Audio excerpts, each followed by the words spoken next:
మీరు ఈ లెవెల్కి వచ్చేసారు. మీ దగ్గర బాగా సరిపోదు.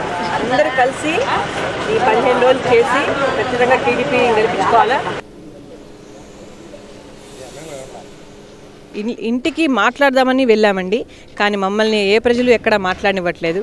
వాళ్ళే వచ్చి మేము ఈ విధంగా టీడీపీ ద్వారా బెనిఫిట్ పొందాము, మా పిల్లలు గవర్నమెంట్ స్కూల్స్లో చాలా ఏళ్ళగా చదువుతున్నారు, కానీ నారాయణ గారు వచ్చిన తర్వాత తను ఇంట్రడ్యూస్ చేసిన కార్పొరేట్ లెవెల్ విద్య వల్ల మంచి విద్యను మనకి ఏ ఖర్చు లేకుండా పొందుతున్నారని కొంతమంది చెప్తున్నారు.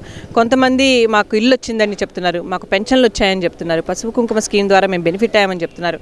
అలా వాళ్ళే మేము ఇలా బెనిఫిట్ అయ్యాం కాబట్టి, మేము ఈ ఫార్వర్డ్ లుకింగ్ యాటిట్యూడ్ చూసాం కాబట్టి అసలు ఫ్యూచర్లో కూడా ఇలా ఉంటుందని వాళ్ళే మాకు చెప్తున్నారు. అభివృద్ధి ఇలా ఉంటుందని తెలుసు కాబట్టి మేమే ఓటేస్తామని చెప్తున్నారు. సో జరిగినవి చూస్తున్నారు, ఇవి జరిగాయి కాబట్టి ఫ్యూచర్లో కూడా జరుగుతాయని నమ్మి ఓటేస్తారు. ప్రజల్లో తిరగడం అన్నది కొత్త ఏమీ కాదు, అది ఎప్పుడు ఆనందాన్ని ఇస్తుంది. కానీ మాకు ఆల్రెడీ చాలా వర్క్స్ ఉన్నాయి, సో కంటిన్యూస్గా ఉండడం అన్నది పాసిబుల్ కాదు. డెఫినెట్గా వెనక నుంచి ఏం సపోర్ట్ కాంటాక్ట్ చేస్తాము. ఇప్పుడు మున్సిపల్ స్కూల్స్లో, అంగన్వాడీ స్కూల్స్లో, నారాయణ విద్యా సంస్థల నుంచి ఫ్రీగా కరికులంని డిజైన్ చేసి అలాగే టీచర్స్కి వర్క్షాప్ ఫ్రీగా చేశాము. దానివల్ల ఎంతోమంది ప్రజలు బెనిఫిట్ అవుతున్నారు. ఈ పిల్లలే ఫ్యూచర్లో మన సిటిజన్స్. సో ఎంతోమంది సిటిజన్స్ని మేము అంత అద్భుతంగా తీర్చిదిద్దుతున్నామన్న సాటిస్ఫాక్షన్ మాకుంది, అది మాకు చాలా.